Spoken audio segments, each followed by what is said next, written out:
in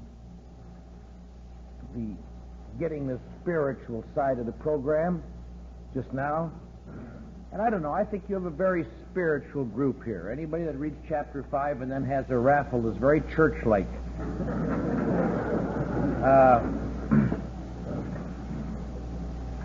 Certainly glad you didn't have that raffle before chapter 5, or you couldn't have been part of the tape for the meeting.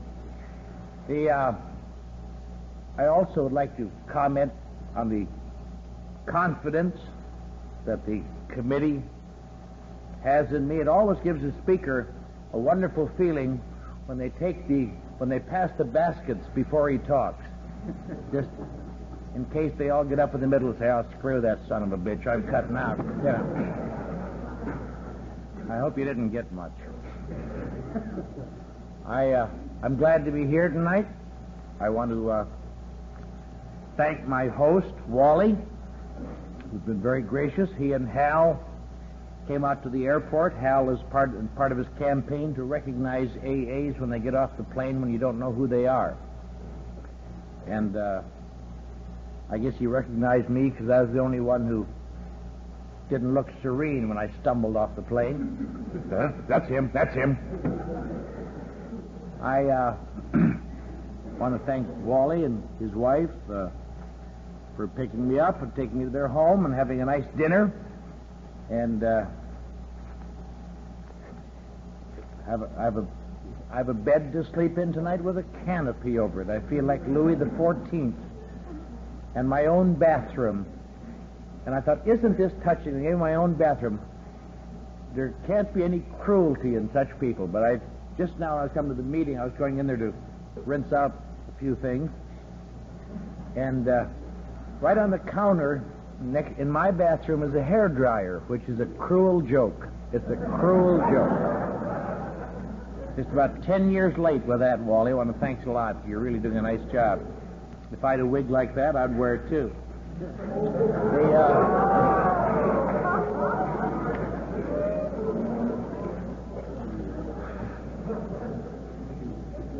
I saw it drying in the bathroom, that's how I know. Next to my hair dryer. But I'm glad to be here tonight, safe and sane and sober, because I didn't used to be. And as I like to say, with the nature of the illness that I seem to have, it's possible that someday in the future I will not be safe and sane and sober again. Because there's an awful lot of guys on the street, and women, who used to be good, sober members of Alcoholics Anonymous, and who for one purpose or one reason or one rationalization or another, little by little discontinued their activities until one day they were struck drunk. And some of them were people who felt they were indispensable to their groups and to AA. And it's kind of a sad thing, because it's sad to remember that if you or I get drunk next week, it'll be a very short time before the chair is filled, and relatively short time before we're forgotten. That's one of the reasons I keep coming back, just so the fools won't forget me. I used to drink alcohol, and I am not in that school of thought that says alcohol was my enemy. I'll tell you what I think. To me, alcohol was the best friend I ever had. It was the best friend I ever had. I noticed in my lifetime that, for instance, women came and went, and wives came and went, and children and families and houses and jobs and states and cities. But a drink was always the same, whether it's in Vancouver or Miami or Maine or wherever it was. A drink stuck with me. And to me, I did not drink because I had a problem with alcohol, and I did not drink because I felt I had a problem with alcohol. Just the opposite. I drank because alcohol did something for me that I needed to have done for me if I was going to go out in those streets and compete. with those people who had it all together. I had my first drink when I was 15 years old, and I had it in the South Pacific, and I was sitting on top of a load of torpedo warheads, and I was a little skinny puke with pimples all over his face, and I took that drink, and it made me sick is actually what happened. But how I happened to be there, I grew up in a little town called Eau Claire, Wisconsin. None of you ever heard of that, I'm sure, but it's a little town up in northern Wisconsin, and it's the kind of town that's like you see in old Andy Hardy movies. It's two-story houses and comfortable, and two little rivers come together there and make another little river which winds down to the Mississippi. And when we were kids, we had little rafts, and we went out there and went on the river. And in the summertime, it's all green, and they're just tunnels of trees. You get on the street, any street, they're just trees making a green tunnel. And in the autumn, all these leaves turn to crimson and gold, and it's beautiful, and you get that smell of burning leaves in the air. There's no smell quite as poignant as the smell of burning leaves in the autumn in the north and the east. In the summertime, the snow falls, and it looks just like a picture or a Christmas card, you know, the beautiful snow and little buildings and smoke coming up and little white spires of the churches. And in the springtime, the snow melts and the flowers come back, and I always equate spring with the first smell of lilacs. And just know that this year I'm going to fall in love again, and I just hope it's with somebody I like. You know, when spring comes, you got to fall in love. And it's just a gentle town and a sweet town, and people are nice, and I grew up there, and I just couldn't wait to get out of that goddamn town. I don't know what there was. I wanted to be out in the big world where those lights were going. I wanted to be in Minneapolis or Chicago or New York or someplace. When I was having a little difficulty in high school, too, actually. And when I was 15, that was early 1943, I'd been reading, and I didn't know much about the world. I thought I did. I was raised in a very, very strict religious ethic in the Norwegian Lutheran Church. And I'll tell you, there's very few things more strict than the Norwegian Lutheran Church. I hear a lot of times people in AA talk about how the rigors of the Catholic Church drove them to drink. It was the Catholic Church that did it. In Eau Claire, Wisconsin, if you could not make it as a Norwegian Lutheran, and if you were looking for an easier, softer way, you could always become a Catholic.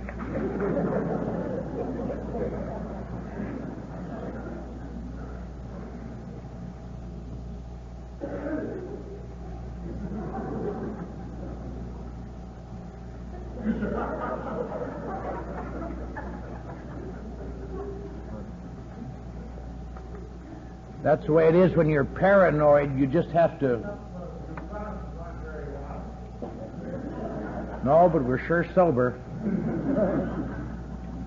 Anyway, the time to test this really is before the meeting. But I don't find it necessary to judge.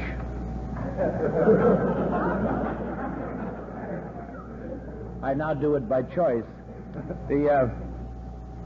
But I was raised in, and somehow or other I wanted to be out in the world. And what I knew about the world, I knew from, like movies I went to in the late 1930s. I learned about life from going to the movies. Some of you, you just turned it off again, Jack, you dummy.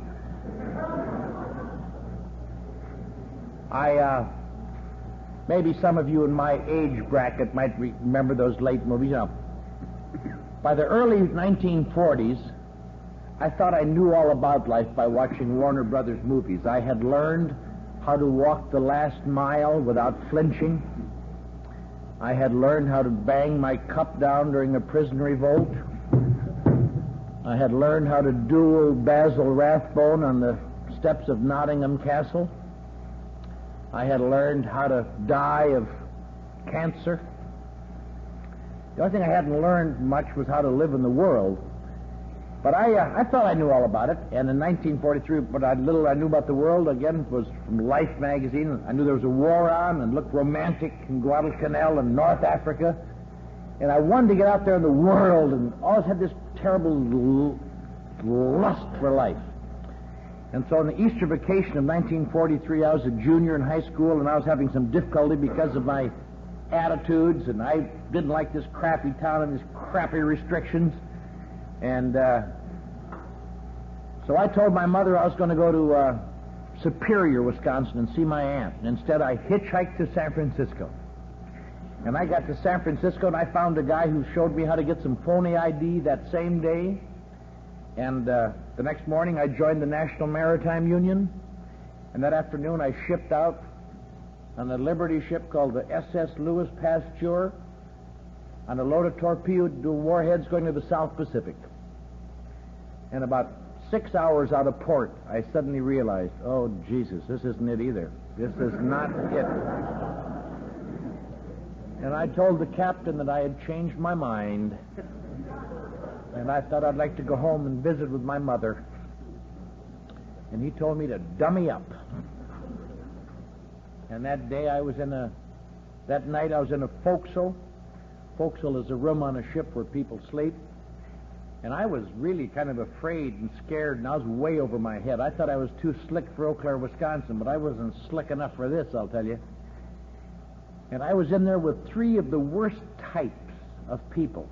When you're 15 and got pimples on your face, these are the worst type of people. They're called men. Men. And they're all talking about things and easy for me. They seem to just be like all grown-ups always seem to be. I remember this one guy reached in his sea bag and he took out a bottle of whiskey and he offered it to one of his friends. Well, I cowered in my bunk. He said, "You want a little snort?" The guy said, "Yeah." I said, "You want a little snort?" The guy said, "Yeah." So how about you, Junior? You think you're man enough for a little snort? And I looked up at him with my steely blue eyes. And I thought to myself, you big fool. I don't drink whiskey. Lutherans don't drink whiskey. You're obviously Catholics. Lutherans don't do anything like that. And if I did, I still wouldn't, because I promised both my mother and my grandmother that I would not ever drink whiskey. And besides that, bad guys drink whiskey. Good guys don't. That's another thing you get from the movies in the 1930s. Errol Flynn never drank whiskey, I thought. Basil Rathbone drinks whiskey. Buck Jones never drank any whiskey. Rustlers named Slade drink whiskey. And he shoved that bottle in my face and he said, "You think you're man enough?" And I looked right up at him and I said, "Goddamn right."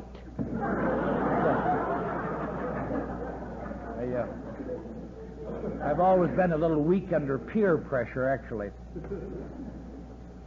And I had my first drink of whiskey on that ship, and it burned my mouth, and it burned my throat, and it burned my stomach.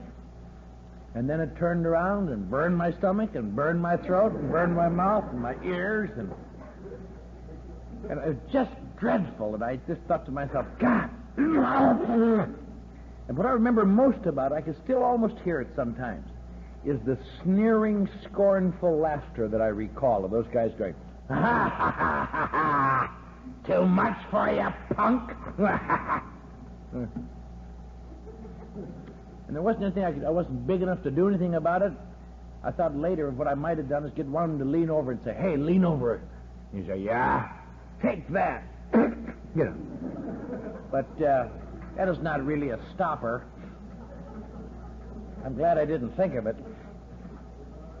But all the way across the Central Pacific on that ship, I snuck into that guy's sea bag every day to try to hold a drink down. I hated it. It stunk. It was rotten. But as in nearly every part of my life, when I come up against a conflict, there's going to be something or somebody or some action that's going to, when that occurs, everything is going to be all right. At that moment, you get older in life, it's if I can have that woman or that car or that job. But then for me it was, if I can just hold a drink down, they'll think I'm a man. And I practiced on that and threw up and practiced and threw up. And the day out of Pearl Harbor, I took this drink and went, ugh, and burned my throat and burned my stomach and stayed down. And it just tasted terrible. And I thought, God, if I could only take one of those drinks now and not make a face, they'll think I'm a man. And I said, they'll like me. And I was sitting there thinking that maybe they'll like me. And as that whiskey stayed in me and I was thinking what they thought, the first of maybe 5,000 miracles that alcohol did for me began that moment. My stomach got warm, my fingers tingled, I gained about 6 inches in height, my pimples fell off, I felt like a Viking, and I thought, who gives a goddamn what they think? And then I got sick and threw up, and it all went away. But for a moment in time and space, it seemed to me that I felt the way other people looked. And I drank from then on. I didn't drink very much, and for a while I drank a little. I got sick a lot, but I tried to learn to drink things that didn't make me sick, and I developed some degrees of tolerance over the years. But I'll tell you, that feeling drinking gave me, I always felt enabled me to do whatever I could do in my life. Because without it, it didn't seem to be much. And later in the war, I went in the Navy, and I took some examinations from the Armed Forces Institute, the correspondence course. I remember having a few drinks before I took the test, and that gave me that feeling of kind of omnipotence, and I answered them all. I did beautifully. So I didn't have to go back and be a junior in high school. I could go to college after the war. And I went to college. I got married in college. I had a couple kids. I found that I had some talent I didn't know I had, and I had excellent coaching over a period of time, and I became a member of a national intercollegiate championship team. And I was editor of the yearbook. And I went out in the world, and I became a sports writer on a newspaper, and then I got into advertising work. And I became as successful as I wanted to be. And I had more kids and had nice homes, and I drank all this time. And as far as I was concerned, drinking is what made it possible. Now, don't misunderstand me.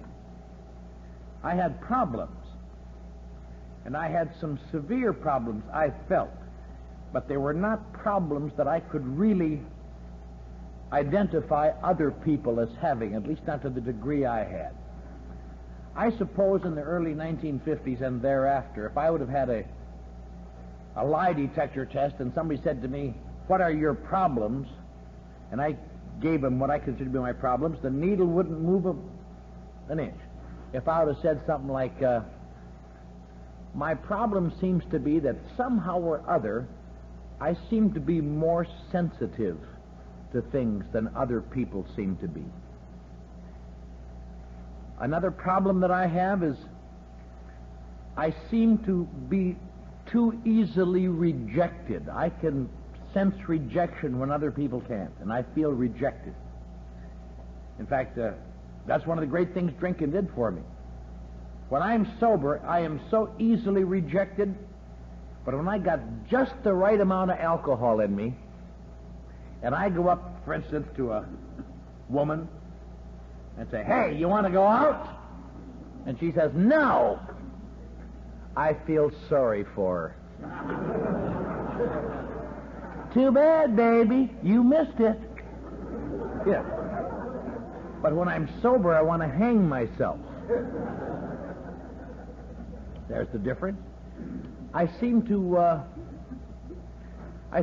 sometimes, there's a feeling, there's a thing in athletics where they talk about when you're under pressure and you kind of come apart under pressure, that's called choking. like the last of the ninth and 2 out, and you get up to bat and you choke, and they call 3 strikes on you. They talk about the hand coming out of the shirt. And I had a lot of choke in me when I was sober. When the pressure was on, I'd choke a little bit. But when I had a few drinks, it eased the choke. Another problem that I always seemed to have is I didn't quite seem to fit into groups the way other people did. I was there with them, but I never seemed to be able to sustain that feeling of fitting in. And when I drank, I fit in. And that's why I drank. I didn't drink because I had a drinking problem. I drank because I had emotional upsets, and they bothered me a lot. And in order to live in a competitive world and be a success, you've got to have self-confidence, and if you haven't got it, take a few drinks, and by God, you'll have it. And some bad things happen along the way, because when you're sensitive and easily rejected and intelligent, sometimes the pressures get too much for you. And sometimes you misjudge and drink too much. And sometimes I got drunk. And sometimes I had to get drunk to unwind. And sometimes I wanted to have some fun. And sometimes I got mixed up with bad crowds. And sometimes I just had pressures on me. And sometimes I drank too much. And over a period of time, a lot of people were saying things like, "You seem to have a drinking problem." And I thought about it, and I examined it, and I stopped drinking. But I didn't have a drinking problem. I became rather aware of that. My problem is that I'm sensitive, and that's something you can't really talk about. You can talk about it, but people laugh. When people say, "Hey, what's wrong with you?" You can say, "I'm too sensitive." "You're crazy is what you are." You know. I used to laugh and think, what if you gave answers to people just the way you felt, you know? "How you doing, kid?" "Oh, I have a secret sense of inadequacy."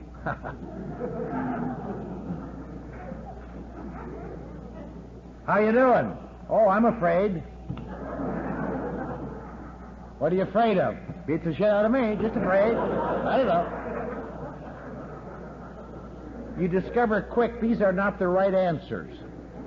When they say, "How you doing?" you say, "Fine."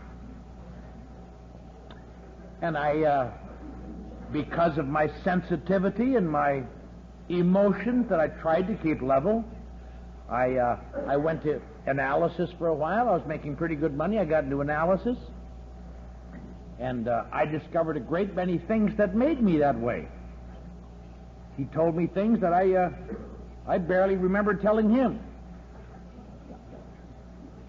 And there's only one thing really, I'm not putting down analysis, it's a very good thing for many people, but as I look back, I spent several thousands of dollars and a lot of time with that analyst. And as far as I can recall, the major thrust of what we wound up with is that life has its ups and life has its downs. Yeah.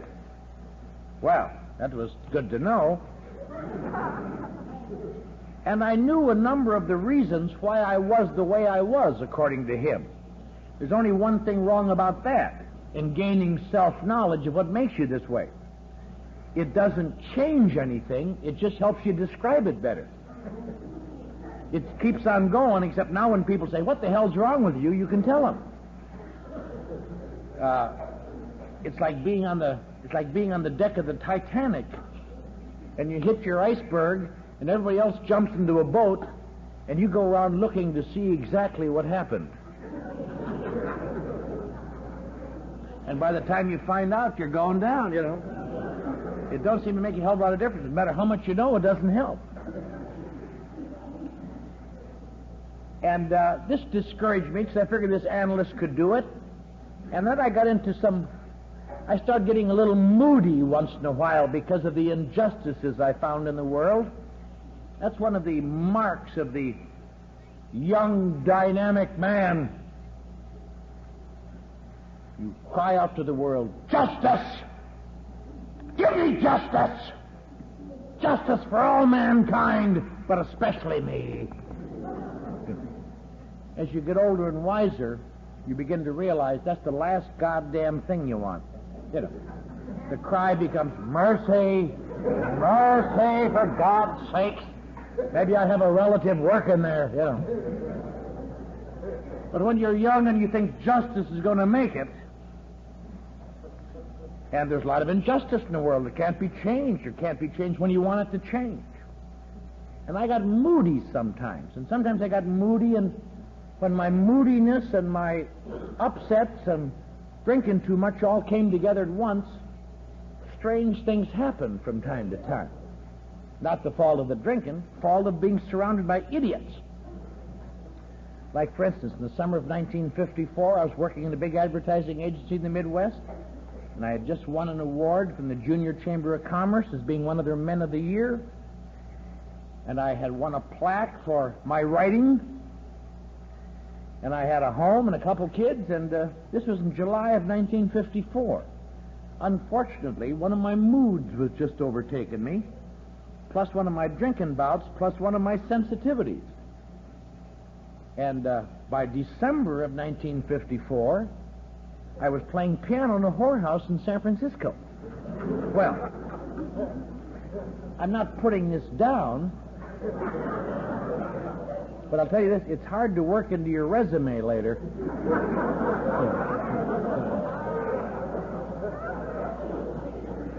That's why a lot of people like me have big areas in their resume that say self-employed, consultant. Well, I wasn't there too long, a couple months, and I wanted to do better. That was the other thing I was going to mention. It's always been one of the great problems of my life. I was raised to be a good guy, and that's all I've ever really wanted to be. If I could ever be anything, I'd be a straight arrow. Just Sam Straight Arrow, boy. Good guy, nice guy, easygoing, dynamic, but primarily good. Because good is good. And in my life I've noticed, and it's been a terrible thing for me, especially in those years, when I stay good, the longer I stay good, there's a growing need to be bad. And you work on it, and the more you stay good, the better you get, the worse you want to be. Till one day, Now, that isn't so bad either, because I've been some pretty bad in my day. And I don't mind being bad. I wasn't trained for it, but I adjusted well. Now, I don't mind being bad. But the damnedest thing is the longer I'm bad, there's a growing part of me that wants to be good. So when you're good, you want to be bad, and when you're bad, you want to be good, and there's no place to rest. I think of this. No one puts it any better that I know of than Chuck C. from Laguna Beach, who talks about the prodigal son and how it applies to AAs and alcoholics, about this man living with the husks and the swine, and he's broken, and his father, the Lord, says, "Come home and be the son of the Lord," and the man is sore afraid. But they bathe him and anointest him with oil and clothe him in shining raiment. We Lutherans know those phrases.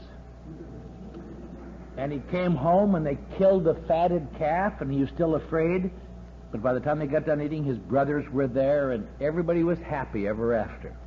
Now, I know that happens because that's happened to me several times. And the curse of my life is not that. The curse of my life is when we get done with a fatted calf, I hear them hogs saying, "We got a new shipment of husks in, come on over." Just back and... So I wanted to get out of San Francisco, and I'd stuck my wife, and I guess that my wife and kids were up on a farm, up on her parents' farm in Wisconsin, and I ran across a guy I'd been in the Navy with, and he was going to go to El Paso. And I had never been to El Paso. And I thought it'd be a good town to get a start in, so he and I hitchhiked to El Paso. And a few days after I was there, I got a job in the El Paso Times as reporter, and shortly thereafter I got a job in a local advertising agency, and I got my family and brought them to town. And I got there in January of 1954. By May of 1956, a year and a half later, and I just hitchhiked into my shirt sleeves. I was working daytimes in an advertising agency. At night, I was on the faculty of the University of Texas at El Paso, and I was writing a weekly column for the El Paso Times. Now, that isn't bad for a guy hitchhiking into town. Unfortunately, however, about this time, one of my moods seemed to take me. And I had some bad breaks, and there was a great deal of pressure.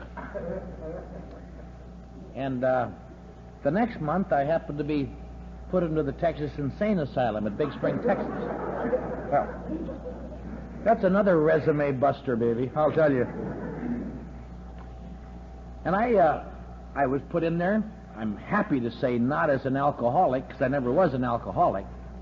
I was put in there as a suicidal schizoid depressive, because I tried to commit suicide. Well, when you're sensitive, you do these things. And I really was feeling kind of punk, except after I got there, I was feeling kind of punk, and they said, you better not try to escape, because this is an escape-proof institution. And that's all I need to hear. I had a challenge at last. And it took me 2 weeks to get out of that nut house, to find a way to get through a door, down a corridor, through another door, across the yard, and over the fence. And the fox was loose.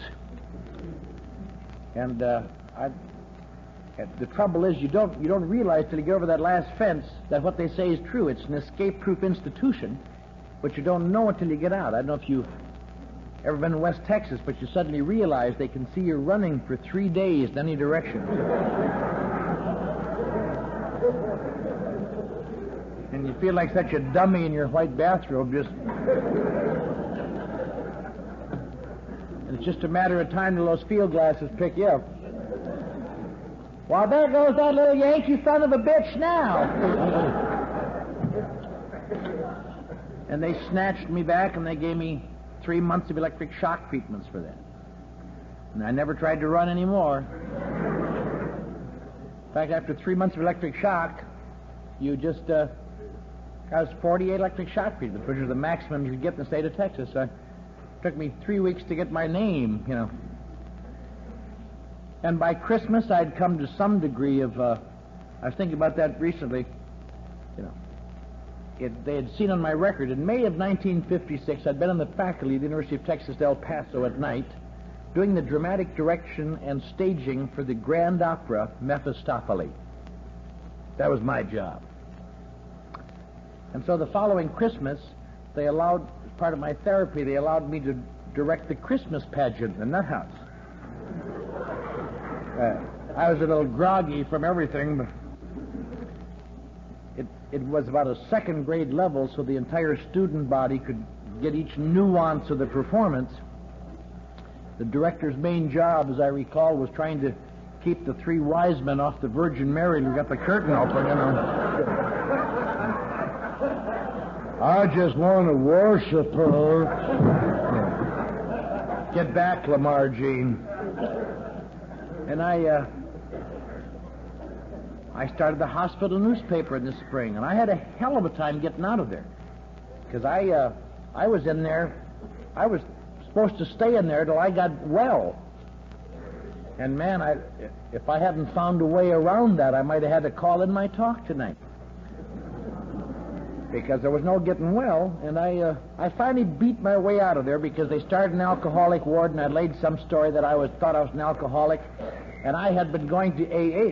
I had been going to AA meetings off and on for 6 years by that time, 6 or 7 years, because when people thought I had a drinking problem, I went to AA meetings because there's no sense trying to explain to them I don't have a drinking problem, because all they can see and smell is what's on the outside. They can't see the inside, so they think it's a drinking problem.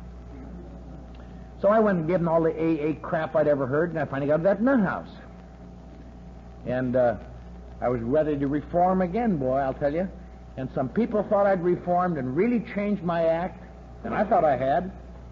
And a few months later, I was in Dallas working for Tracy Locke, the largest advertising agency in the southern United States, writing ads that you have to be old to remember them. Young people won't remember them. But they were famous in their day. All these cows talking to one another about the Borden products. There was Elsie and Elmer and the twins and Beauregard and hideous goddamn group.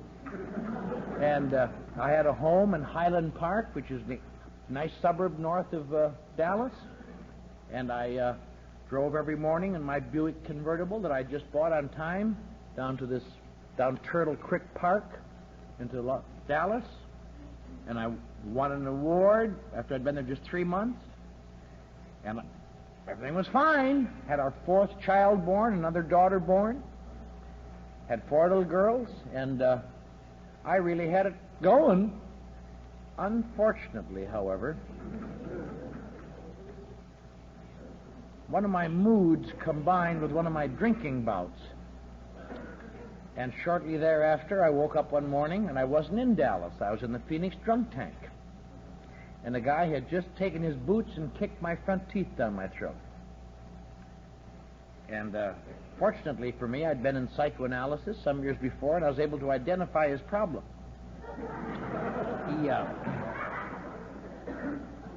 I thought I was going to say it, but I forgot. You're overreacting. Yeah. And as I lay there, I happened to think that the reason I was there is because my wife, I got fired off my job. I got fired off my job for drunken moodiness and abuse of my employer. And my wife finally got discouraged after all these years and took 4 kids and moved to a post office box. I don't know how they got in there, but that's what their address was. Of course, most of the kids were small. And somewhere between Dallas and Phoenix, I'd lost my clothes. And I had to stay out of Texas. I couldn't go back and look because I was out on the nut house on probation to my wife. And I knew she must have blown the whistle on me because she always was vicious. And I really just didn't feel good. It was about August in Phoenix is not comfortable. There's about 115 on the street, and there's 135 on the 3rd story of the jail there. And I didn't know I was going to get out of jail. I only knew one guy in Phoenix, the vice president in charge of public relations for the Valley National Banks of Arizona, because he and I had spoken together at an AA convention on concepts of advertising. And I just didn't feel like calling him, really. I had no front teeth, and I had a T-shirt with vomit on it, and some pants, and some tennies. I don't know where the hell I got them. So they kicked me out the next morning, and I didn't know what to do. I knew if I stood in the street corner, I'd get vagged, which is being arrested for vagrancy. I'd been in jail 32 times by then, and I knew how to go to jail. I mean, mostly for bizarre sensitivity. So I looked up AA in the phone book, and there was a place called the Arid Club on North 3rd Street, and I sashayed over there, tried to look like an eccentric millionaire. And I went in there and sat around. I thought I could hustle some money off these boob alcoholics. And I hit some old lady for a few bucks, and she was going to help the nice young man. And I got her for what she had in her purse. She was so easy, I almost sent her home for more. I almost did, but I thought she'll talk to somebody who'll be my butt. So I got out of there. My next move now is going to go to Seattle. I'd never been in Seattle. I was going to reform, start over, get back to the Lutheran Church, shape up, send money to my children, if I could get it to them somehow without my wife seeing it, take right to my father and mother in Wisconsin, someday come back to Eau Claire, Wisconsin with success, if I could just get to Seattle. And I got as far as Los Angeles, and I got screwed. I couldn't get out of that stinking town. It was the first time I've ever been in that you can't walk to the city limits. You got to get a score to get to the city limits. And I went out to the AA club, something called the 6300 Club, even though I wasn't an alcoholic, because looking the way I did, I couldn't go to the Junior Chamber of Commerce and say, I used to be man of the year. You know, you can't really go to the Masonic temple and say, here I am, baby. You can always go to an AA club because them boobs think your problem is drinking. And I can talk about drinking, but what they never understood is my problem was much deeper than drinking. And I hung around the AA club for a while, and I was really quite desperate. And I got banned out of the AA club sober for stealing the coffee kitty money. Well, when you're sensitive, you got to live. And I went down to the beach and hung around there, and I went back downtown, and I wound up, remember going on Skid Row and thinking, someday I must write a book about this. This is an interesting thing. And one day I realized I'm not going to write a book. I'm living in an all-night theater. I'm peddling handbills. I'm selling blood for $4 a pint on East 4th Street. I'm stealing. I'm banned from the AA club, even if I was an alcoholic, which I'm not. And all I have ever wanted to be was a good guy. And I don't even know what the hell's wrong with me. Maybe that curse of that Lutheran God has got me. Maybe that's exactly what happened. I remember one morning I went up to sell a pint of blood for $4, and they took that drop out of my ear, and they decided the iron content in my blood was no longer high enough for Skid Row blood selling. And it suddenly struck me, I'm dying, and there's not a damn thing I can do about it. If I had only got to Seattle. And that morning I figured I knew I had to get off the street, so I better go out to I went out to the AA club again, even though I was banned. That's called the 6300 Club, because there's 6300 West. And I started at 500 East. And I walked 68 blocks, sick and desperate and just crazy. Wanted in one state to go to the nut house, 32 arrests, voluntary commitment to the VA after the war for my sensitivities and nervousnesses, just knowing there's no help for me. And I got up that AA club, and the guy says, you can't come in. Your name's on the list. And I says, for Christ's sake, I'm going to die on this street. And he says, I can't help it. You can't come in. I said, I guess I had a slip. And he says, you can't come in. And I just stood there. You got to let me in. I cried. I weighed 108 pounds, less than I weighed, and I went away to sea. No teeth. Dying. And finally he says, you are the phoniest little son of a bitch I've ever seen. He said, but I don't want you hanging around our door. Go in the back room and shut the door and don't let anybody know I let you in. So I went back there and threw up on their sofa and thought, if I can just get to Seattle, I'll get us some one of these dumb sponsors and I'll take his money, or if necessary, I'll hit somebody over the head, or I'll hide myself in this club and knock over their till at night. I don't want to be like this. I want to be a good man. But I'm going to die. And I lay on that sofa in that vomit, and I had no intuition or no insight or no idea, not the slightest idea, that would be my sobriety date. But it was, much to my surprise. And now it's been something over 17 years since that morning. In fact, I had my 10th birthday when you had your entrance to AA. In October of 1958, that was. And here I am now. Tonight I've come here, kind of an old-timer. Come here at tremendous expense and no little inconvenience to talk to you newer people and ask you this question. Why can't you accept this program sincerely the way we did in the old days?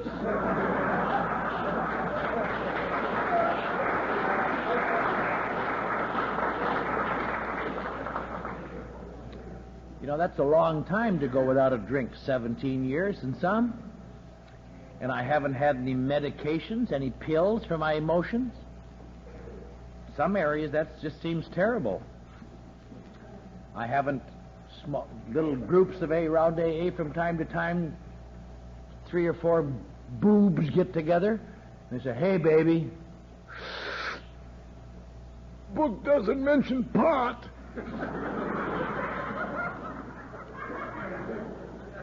Haven't had any of that. By the time I think about it, those guys are gone. But the answer to that is, the book doesn't mention pot. I guess you could say no, but the book mentions jerks like you. Why don't you screw off? I haven't had anything stronger in my body than an aspirin, except once briefly on a medical thing on my teeth, since 1958.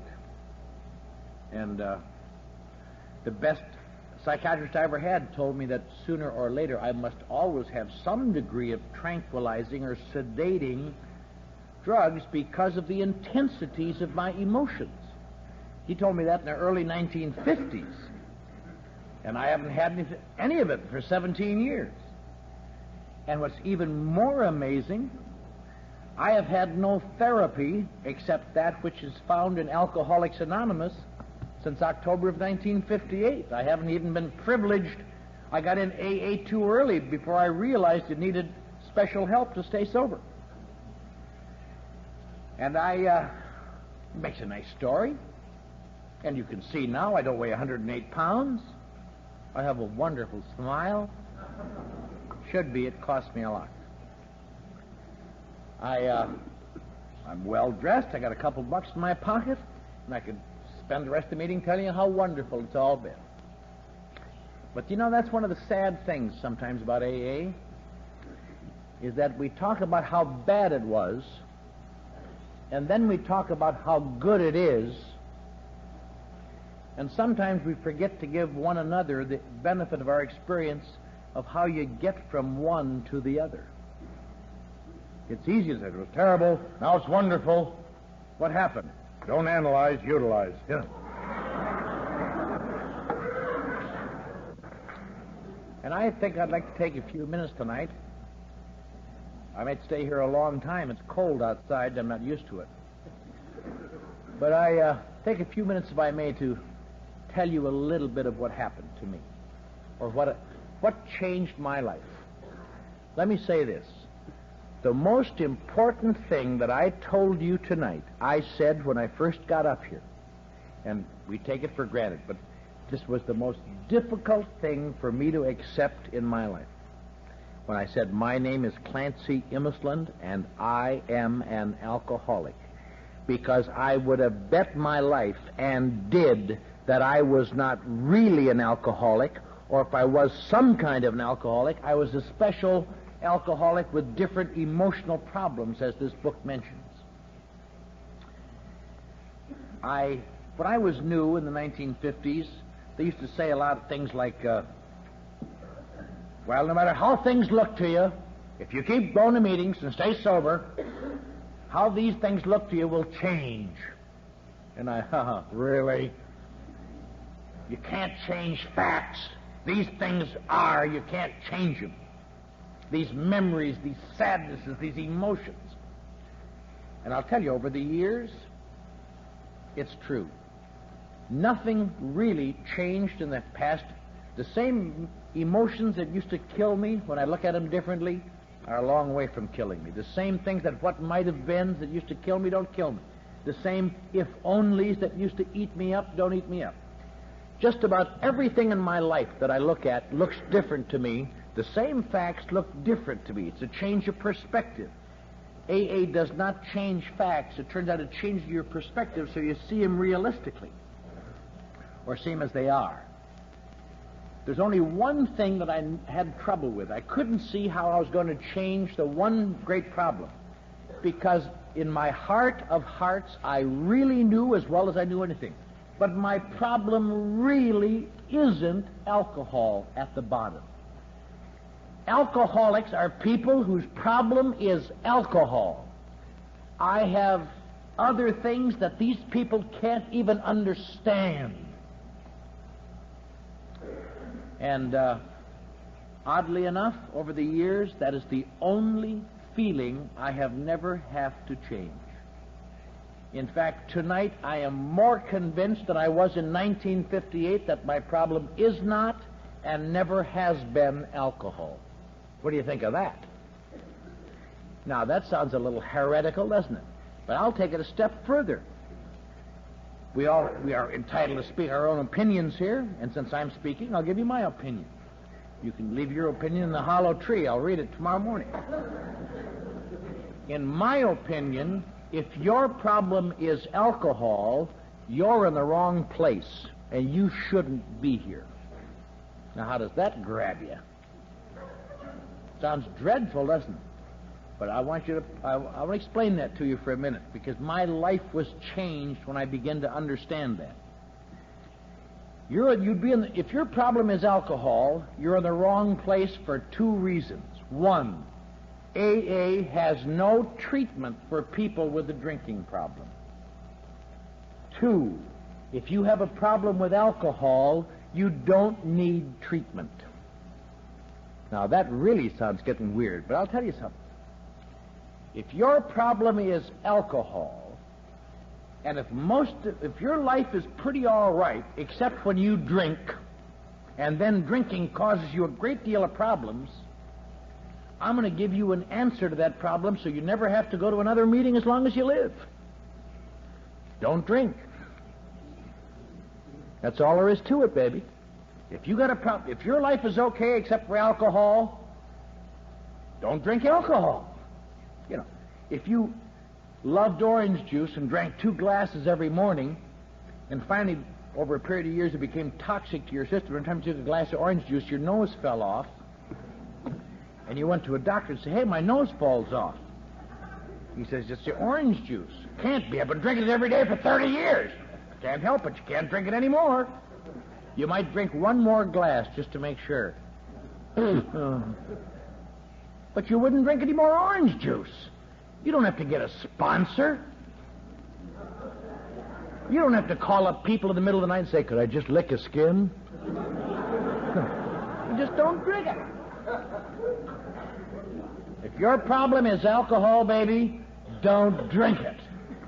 Maybe you think your problem is, well, real alcoholics don't get sober. If I could just get sober for a while, I'd be all right. I'll tell you a funny thing. A lot of people think alcoholics are people who drink all the time and stay drunk all the time. I used to think that even after I was sober. By the time I was sober, about 5 years, I was director of publications for a large medical corporation in Los Angeles. And we were doing some work on cancer, but I stumbled on something else in a different area talking about alcohol. And I didn't know this physical fact, but I'll guarantee it's true. No human body can stay intoxicated 14 straight days and nights. You can't stay drunk. That's the worst part about being a drinker. You can't stay drunk. If you could stay drunk, we'd have a much smaller membership in AA, it seems to me. You'd have a different speaker tonight. I might still be dancing on the bar in Juarez, singing, "Yo soy el maestro de los locos de Chihuahua." You know, it's just that goddamn sobering up in the Juarez jail all the time that you dread. But you can't stay drunk. It isn't that you don't want to stay drunk, but you can't. Your body won't let you. Now, isn't that ridiculous? They tell you, your body wants more alcohol. And it does, till it gets to a danger point, and then it won't let you drink anymore. Your body will set up, to protect itself, your body will set up actions to prevent you from drinking. As we in medicine say, when the body is sufficiently toxified through the induction of a substance such as alcohol, we'll set up a series of involuntary physiological conditioned reflexes to reduce toxicity by inducing a procedure called reverse peristalsis. Or in our circle, we call that puking. I'll bet there aren't very many people here who haven't knelt in front of the old porcelain altar in the morning and gazed into those shimmering waters. Said your morning prayer, "Oh, God." You hardly ever stop and think your body's really helping you. Stop reducing toxicity. Some mornings when you're really sick, your body will do something even more impressive. It will remove alcohol from both ends at once. Now, that's very good for your body, but it's terrible on your nerves, actually. Because not only are you terribly sick, but you're called upon to make a series of split-second decisions. And every answer must be correct. And if you guess wrong just once, now you have another problem. By the time you get that sick, usually, if you have any loved ones left, they're outside of the bathroom door encouraging you and saying things like, "Good enough for you, you son of a bitch!" You know. And what all the patient can do is say, "If I live through this, you won't." But your body has techniques. It makes you pass out. The pass out is so you cannot add any more alcohol to your system. You sweat it out. The body will always get the alcohol level in your blood below intoxication. It'll do it every time you drink. And sometimes people think the point of AA is to get sober. There isn't a person in this room who hasn't been sober again and again and again and again. And if we all would get drunk after this meeting tonight, those of us that survive this drunk would get sober. You'd never have to go to another AA meeting, never have to hear the letters AA. You'll get sober again and again and again and again. And yet there still are people in AA who try to tell newcomers, we are here to get sober. If your problem is drinking, you don't need help. Just don't drink. You won't have any more problems. I just can't understand these speakers I hear sometimes who say, it's just wonderful all the time in my life, except when I drank. Then I just went crazy. But when I'm sober, everything is wonderful. And you keep saying, well, what the hell you drink for, you dummy? Christ, if I had it wonderful, I wouldn't drink. I'm sensitive. I'd love it. You got to be careful. There is something wrong with us, and a lot of people die every year that have been to AA because they keep thinking it's alcohol. And occasionally in AA, some old curmudgeon will tell them it is alcohol. But I'll tell you it isn't. It's something that sounds like alcohol, and people get mistaken for alcohol, but it isn't alcohol. It's something called alcoholism. And the difference between alcohol and alcoholism is just the difference between living and dying, comfort and agony. It's just the difference, because it boils down to this. And I hope if you're new, you might contemplate this and remember this. If your problem is alcohol, when you get sober, you recover. You are as recovered as you will ever be ever.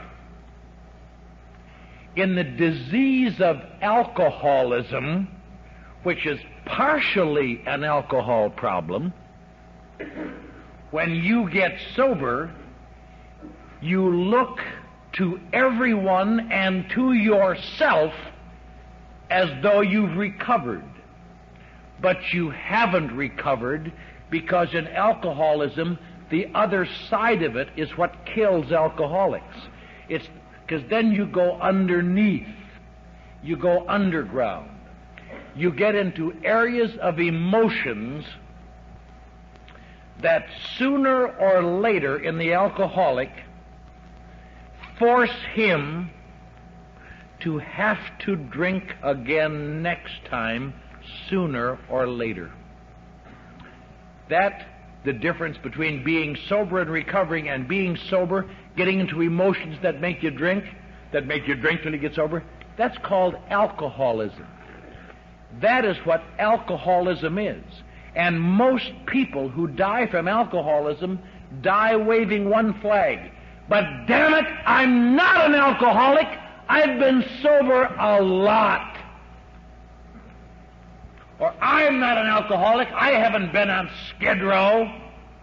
Hard to remember, 97% of people who die from alcoholism never been on Skid Row. About 50% of people who die from alcoholism have never been in jail. Because what they got doesn't look like what they think it is. And it'd be kind of funny if it weren't so lethal. And that's kind of what you got to remember. Now the question is, well, if you just straighten out these emotions, you should be all right. Maybe you know. And that's why most people like us have a long history of looking for answers, whether it's TA or TM or EST or metaphysics or whatever it might be. Anything. Just give me some peace, for Christ's sake, and I'll be all right. Now, let me just take a minute to explain these funny alcoholic emotions. You got to start with this premise. If alcohol doesn't do something for you, it will never do anything to you. Alcohol has to do something for you before it can hurt you. Nobody ever wigged out on Pepsi or Coke. I may. But alcohol has got to do something for you. Now, what do you mean? What has it got to do for you? What it's got to do for you is something that the patient just takes for granted.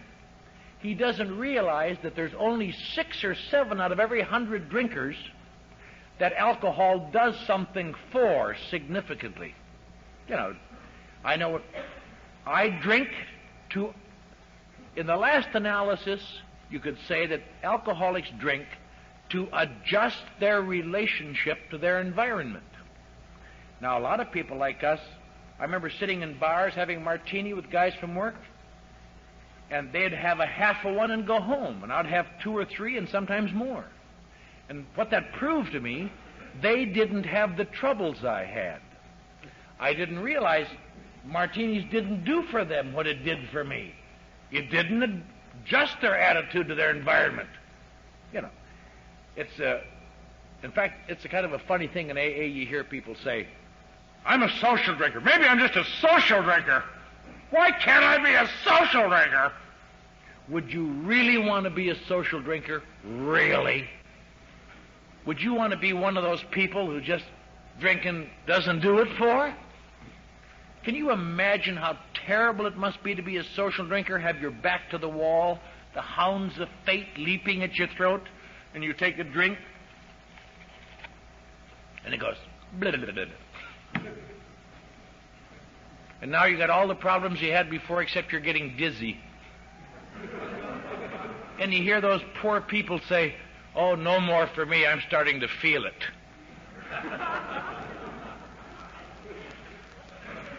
Dummies. Is that what you want out of your life? Can you imagine that 93% of people who drink never experience what everybody tonight takes for granted? When your back's to the wall and the hounds are at your throat again, and it doesn't go, it goes. Boom!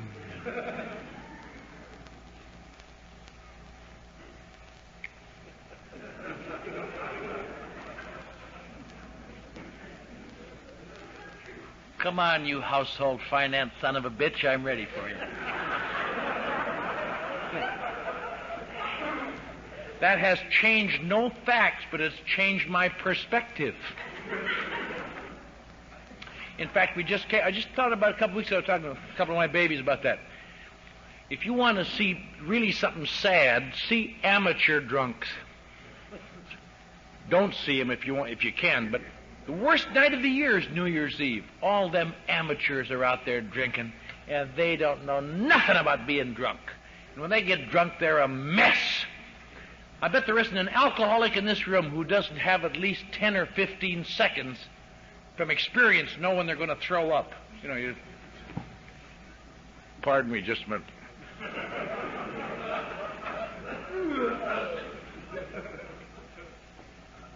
Them dummies don't recognize the signs. You'd be talking to one of them and you go, "Bleh!" They don't know when they're going to fall down. Everybody here knows that. You just kind of give it a... Them fools just fall down. They say things like, I'm a little under the weather. Would you drive my car home for me? They don't even know the right answer is, give me them keys! It's my goddamn car! I'll drive the goddamn thing! If you don't like it, walk! Because when you're drinking, you can handle it. Do you want to be one of them social drinkers going, blah, blah, blah?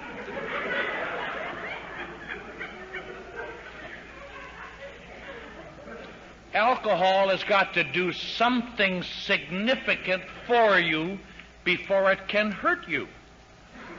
If it don't do nothing for you, it'll never do nothing to you. One. All right.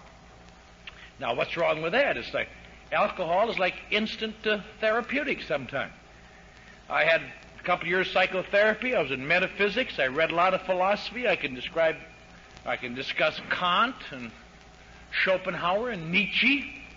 And I've never found any therapy yet that in 2 years can make you feel as comfortable as one double shot.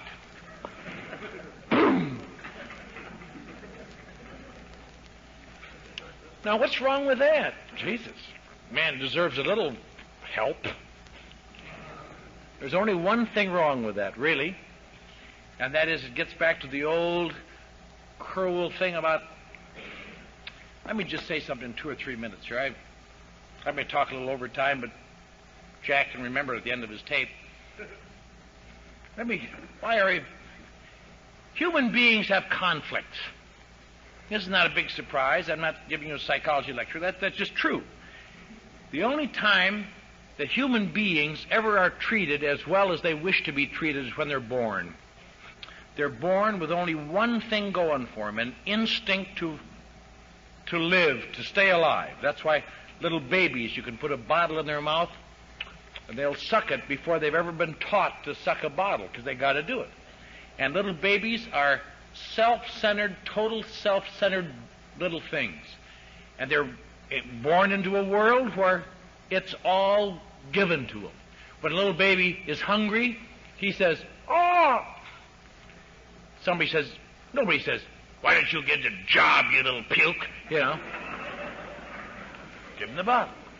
When a baby's wet his pants, he says, "Oh!" And, baby pooped his pants. Nobody says, "Aren't you ashamed?" Yeah. And everything you want is yours, and you're the center of your universe. And watch little babies go over and pull over the lamp, and people say, "Look how strong baby is. He pulled over the lamp." You know. Next year when he does it, you know, but for a while it's great.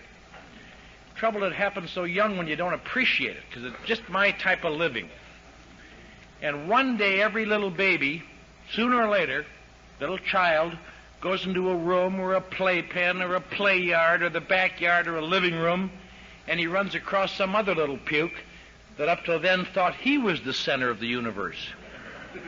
And you hear little tiny voices saying things like, "Mine, mine, mine." Boom! And the battle of life begins, and it never gets any better. Because you suddenly begin to realize that my basic instinct is gratifying my wishes, and the world, that selfish, nasty place, is occupied with other things. And so you grow up and try to learn to see how little you have to give to get as much as you can. That's called maturing. Of not showing your emotions, learning the techniques instead of saying, "Dad, I want to use your goddamn car." You learn the hypocrisies of life. "Gee, Dad, you look nice tonight. I'm so proud of you and Mother. Could I use the car?" All the little things. "I love you, honey. I really do. I love you always." all the little hypocrisies of life, to disguise your basic emotions of, I want what I want. Now, you'd think by the time you grew up, people wouldn't need any more help. But people have this all of their lives. The conflicts between what I can have and what I want. Now, I'll just give you a good example. Right, when we came up, when Wally and I and Mary drove up here tonight, we up here about 3 blocks, there was something there should be no need for in an adult community. Big men, wealthy, successful men in Cadillacs and Lincolns and Fords and Chryslers come to that corner, and the city of Eureka has to say to them, now you wait and let these children have their turn for a while. Now it's red for you and green for you. Now you go for a while. Because left to their own devices, even grown-up successful men, it's more important that I get through that intersection than you get through it. So they got to give me a light like they do at grade school.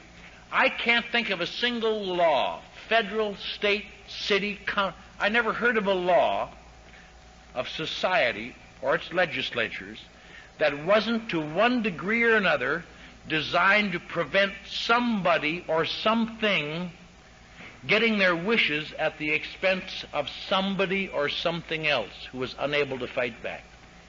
That's all it's about. Society is made up of people who live in a tenuous situation of, I must not try to get what I want because I will be punished or I will lose face or whatever it is. But that's all it's about. And we will all go through life with conflicts because it's to every human being that lives, it is slightly more important to me that I survive than that you survive. Nothing personal, just that's the way it is. Now, there's nothing wrong with that, but people have a lot of conflicts. There's a lot of conflicts in society. And that's why there's maybe 300,000 people this week lying on psychiatric couches saying, Doctor, why do I have these conflicts that they don't seem to have? Because every human being's at a disadvantage. They got to compare their inside against other people's outside. And you always look rawer to yourself than other people look to you. And that's why people get into things that give them answers. And people bowl 7 nights a week. And people get into them, become workaholics and work 10 hours a day, 7 days a week. Just they look good doing it, but it's another escape. Just escape from the conflicts. We 7% of our 100 drinkers are among the most fortunate people in the history of the world. I have a way to reduce conflict significantly, socially acceptably. That's what alcohol does. It reduces conflict in the alcoholic. It may bring it tomorrow, but it takes it away now. Now, there's nothing wrong with that. It's like having a magic answer, except for one thing. One thing, and that's this. If alcohol does something for you on a continuing basis, you gradually lose the ability to use those emotional muscles, as they were, which allows you to cope with the conflicts of reality. So by the time your answer gets to be a problem and you want to quit drinking, you are unprepared to face the conflicts of reality on a continuing basis. And it boils down to this. I am ill-adjusted to my environment emotionally, and sooner or later, to maintain my sanity, I got to take a drink or a pill or something. Now, isn't that funny? You got to drink to keep your sanity, but if you drink, you're going to go crazy. You got no chance. And that funny little disease is called alcoholism. It's composed of 2 things. You have lost your ability to control the alcohol on a continuing basis. You have lost your ability to control sobriety on a continuing basis. No matter how you slice it, or who you blame, or it, or them, or her or old days or memories or what-ifs. It boils down to this. Sooner or later, I must drink, and when I drink, mostly I will be able to convince myself I'm not really an alcoholic because these emotions happened to me when I was sober. And that's why this is a lethal and fatal and deadly disease. I see now that in 1975, alcoholism has been ranked to the number 2 killer in the United States. And I'm sure that if all the death certificates were filled out correctly, it would be number 1. They still don't put alcoholism much on death certificates. Whenever you read in the paper somebody died of heart failure, you might question that. Because that's what causes everybody to die, is heart failure.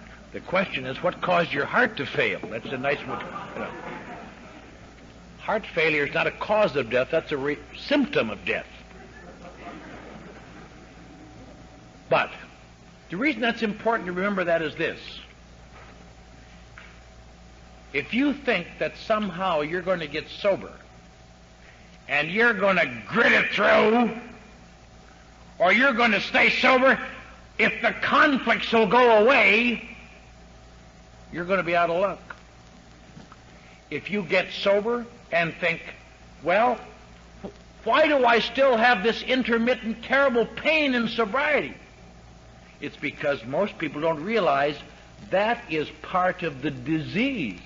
That's why we're here. If there were no pain in sobriety, there would be no problem with drinking, because we wouldn't drink. This disease called alcoholism is a deadly, terrible thing. And the reason I want to mention all those things I just mentioned, is this. So you will never, ever stop and think that alcohol is a place for you to get sober in. Because being sober is not the goal of AA. Being sober is the doorway to AA. It is living in sobriety, progressively less conflict-ridden, that is the point of AA. And that is why the actions and the therapies of AA are so vital. Now, every once in a while, you run across some old guy who's been around for a long time, and he says things like, I've been sober 20 years, and I don't believe in the goddamn steps. And it's kind of hard to debate with that. And we got a newcomer with it. He says, Jesus, he's been sober 20 years, and he don't believe in the steps. Took me some time to think of the answer to that. The answer is that the way you want to feel when you're 20 years sober?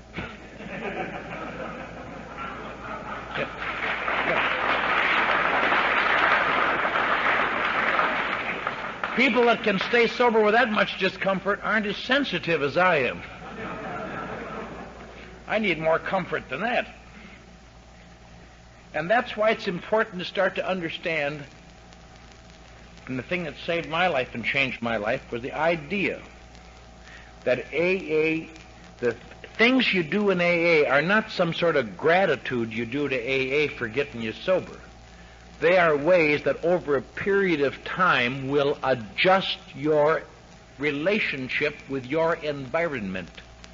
Exactly designed to do the same thing that alcohol is designed to do, except you're not liable to be arrested for driving while serene.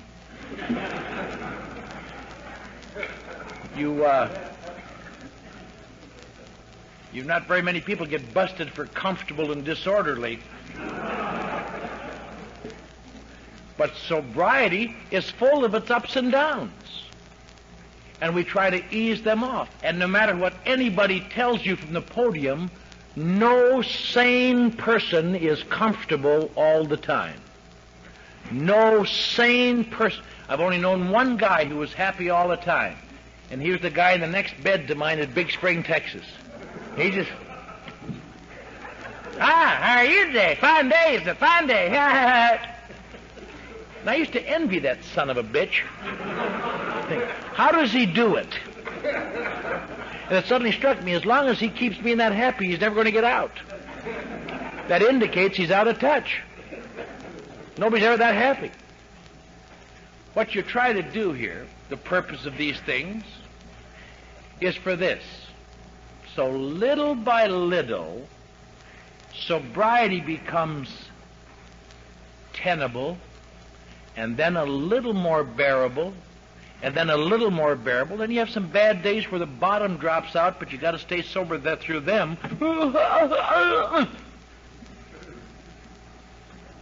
Until you got to start getting a flash of comfort now and then. At first, it's like reading Shakespeare by lightning flash, you know. But little by little,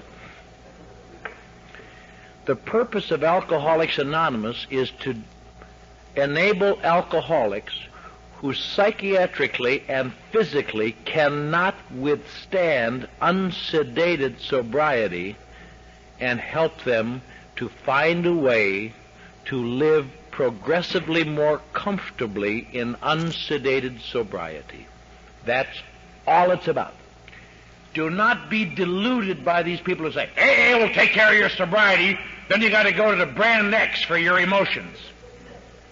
AA has got nothing to do with your sobriety. AA deals only with your emotions in sobriety. That's all it deals with. And the one thing to remember is this: alcohol still does something for you. So if at any time you drink, the short circuit is back, and then you got to go back and start over again. So you never get well enough to drink, because that's got nothing to do with the physical side of it. Alcohol still is the physical mixer. So you can't drink and you can't stay sober. Nothing has ever been found to this day that will enable you to drink. There was briefly up at this hospital up in Seattle 3 or 4 years ago, they had a program where they could return alcoholics to drinking, social drinking. And their executive director was an alcoholic who returned to social drinking and stood on the platform and said, despite what people tell you, you can return to social drinking. I am an alcoholic, and I was in AA, and now I've returned to social drinking. And you take a drink. Jesus Christ. I wanted to get his address. Not really. But they had to discontinue that program because unfortunately, one of this man's moods eventually overtook him. They had to put him away.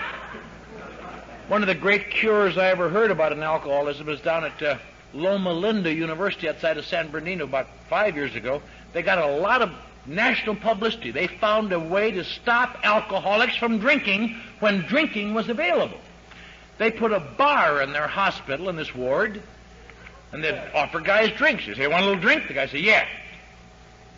Want another little drink? Yeah. Only that time they give them a shot. A little less ice in the next one, if you don't mind. You know. And eventually, day after day, they'd give these guys drinks, and sometimes they'd give them shocks, and sometimes they wouldn't. The guys got just like fawns in forest fires. You know. And pretty soon the guy would come into the bar in the morning. Want a little drink? No, I don't believe so. They had 100% cures. Christ, they had juice all over. The only trouble was with their program that they discovered sometime later that most of their cures didn't last beyond the first bar where there are no wires on the glasses. Because making you sick of alcohol doesn't stop it very long, because eventually your emotions will overweigh your memories of what alcohol did to you. That's what AA is about. That's why, if you are new and are yet uncolored, you might stop and think, that's why it might not be such a bad idea to contemplate the steps of AA. Because the steps of AA, over a period of time, when assiduously applied little by weak, fallible pupils such as you and I, alter the relationship of the patient to the environment and enables him to live progressively more sober, more comfortably, more adjusted. Now, every day is not a perfect day, but by God, I'm a long way from that animal I used to be when I was at the top. Now, things are fine now. I live in a home by the ocean. When I was 5 years sober, the same wife and 4 kids moved to California, and we've lived together ever since. Most of them are grown up and gone now. We have a little boy, 11. Incidentally, this may be my farewell talk in AA, because tomorrow afternoon, 3 o'clock, I have to take him out and give him his Boy Scout proficiency test in a rowboat on the ocean.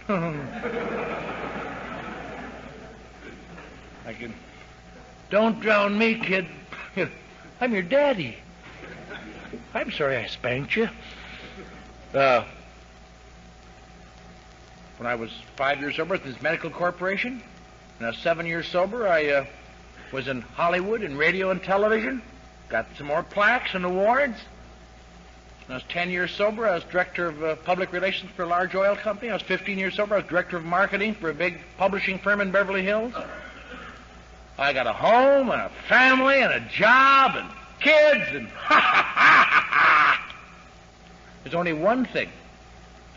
I had all these things the day I committed suicide in El Paso. And I was just as sober as I am now, tonight. Not as long, but just as physically sober.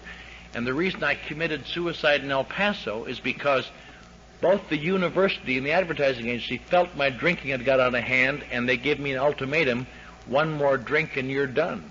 So I went on the wagon. And I stayed on the wagon so long that I couldn't fight it off anymore. And one morning it was easier to commit suicide than to live sober. And I was sober that day.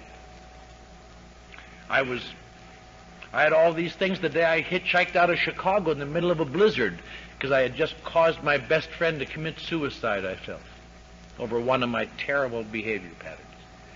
I had all of these things the day that my father came to me in my jail cell in 1950 and said, "Did you have a good time last night, son?"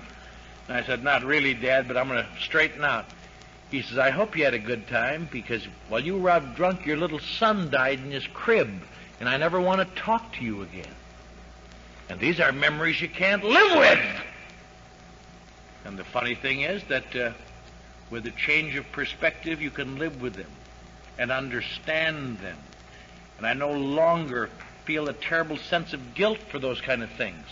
I can look back as though I'm looking at somebody else and see a poor, sick, emotion-racked guy doing the best he can with no alternative. He just got to stumble from crisis to crisis to crisis, shaking his fists against the heavens. Let me suggest to you this. There are ways to not drink. There are various centers now. I'm not putting these down because it's different strokes for different folks. Where you go to get off alcohol and they give you pills instead that make you crazy, only you don't smell anymore.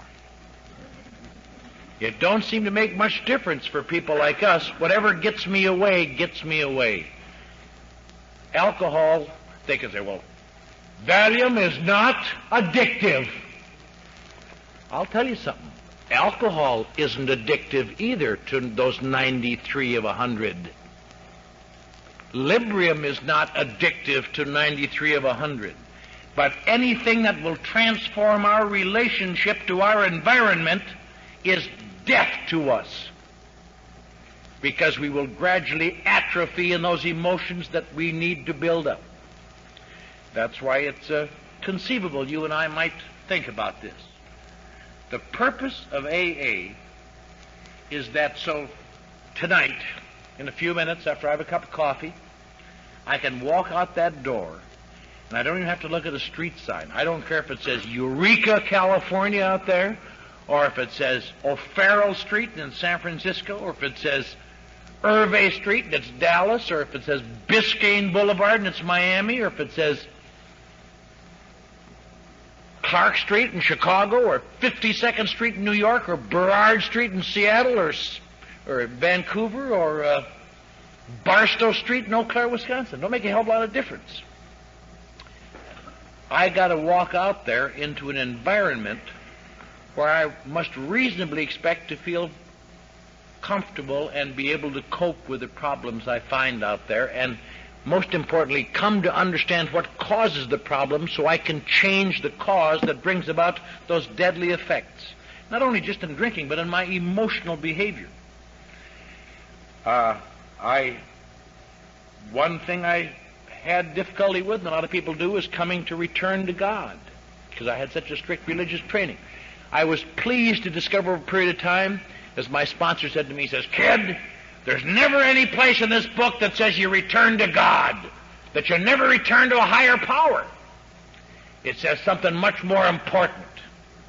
You come to believe that a power greater than yourself exists." And my first higher power, because of my strict religious training, I couldn't face the concept of God, because if God existed, I was screwed. And I came to believe in my sponsor as a higher power. And as a result of trying to please that old fool, I got secure enough to come to believe in AA. And I came to believe in a lot of things I didn't think I could. And much to my surprise, over a period of time, I came to believe in God. And I have prayed to him, and I go home to Eau Claire, Wisconsin now. I'll be there again in a couple of weeks. I'm there much more often than when I lived on the other side of town. My parents and I are very close. They cry when I leave town now instead of when I come in, which is a switch. Kind of fun to see the tears freeze to their old cheeks. But don't be so concerned about, quote, the spiritual side, because first of all, you have to come to believe that the power here can help you. And if you can live in this world, you come to believe in what you can come to believe in. I've only had one moment in which I have reached spiritual perfection. And that was in 1970. I'll tell you about that briefly, and then I'll sit down. I was privileged in 1970 to be asked to speak at the International Convention in Miami Beach. And I guess ordinary would have been a big ego trip for me, but it wasn't for me, because I'd been a slipper around AA for 9 years. Now I'd been sober 12 years, and it kind of was a tap that we accept you now, dumbbell. And I spoke on July 4th. And the morning speaker, early in the morning, was the guy that took me to my first AA meeting in Eau Claire, Wisconsin in 1949, long before I had needed it, I thought. The last speaker that night was my current sponsor in Los Angeles. And I was the noon speaker on Independence Day, and it just touched me. I just was imbued with, Jesus, how lucky I am to have found this.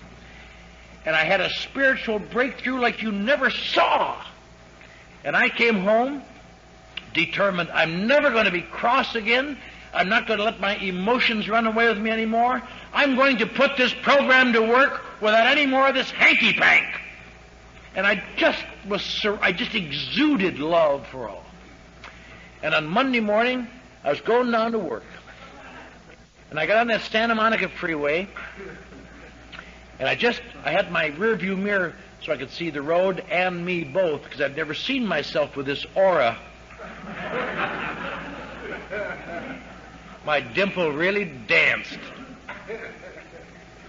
And I went under the San Diego freeway, and a little old lady in a Toyota came off that freeway on the on-ramp, and about 70 miles an hour, just missed me by an inch. Just and the new spiritual leader of the West Coast, without even blinking an eye, lowered the window and said, "You crazy old bitch in that goddamn Toyota! I'll get you, you rotten bitch!" You know. What you can do then is drive another mile and stick your head back out and say, "God love you."